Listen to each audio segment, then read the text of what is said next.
While the Supreme Court has ruled that Shariat courts have no legal sanction and no one is bound to accept a fatwa, speaking to NNI's prominent voice of the Muslim community, Kamal Farooqi said that it would be wrong to interpret that the Darul Qaza and Darul Ifta are legal and fatwas too are against law.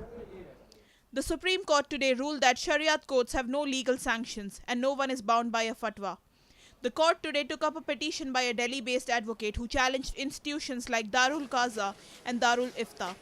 The court, it is learned, has said that no religion can curb a person's fundamental rights, had argued Shariat courts are illegal and decided on religious and social freedoms of Muslim citizens. The court had earlier restricted its verdict in February.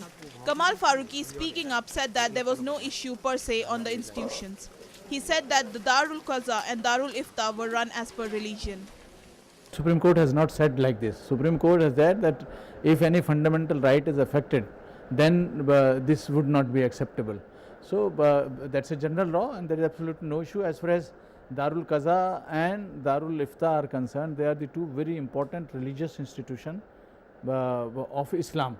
And my constitution has given me the fundamental right to observe, to practice my own religion.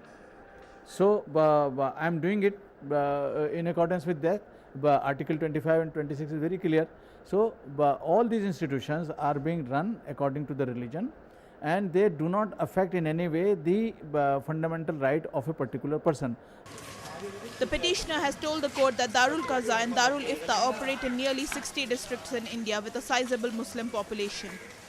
His argument in the case taken up was a Muslim girl was forced to leave her husband because of a fatwa.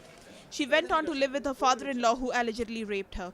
Understandably, the then UPA government had refused to intervene in Muslim personal law. Kamal Farooqi said that calling the two institutions illegal was not acceptable. We are trying to be the friend of the court by reducing their huge family disputes cases with them. So I think we are doing a laudable job. But if anybody is trying to interpret that Darul Qaza and Darul Ifta are illegal and fatwa are illegal, that is wrong and we object to it. Powered by NNIS.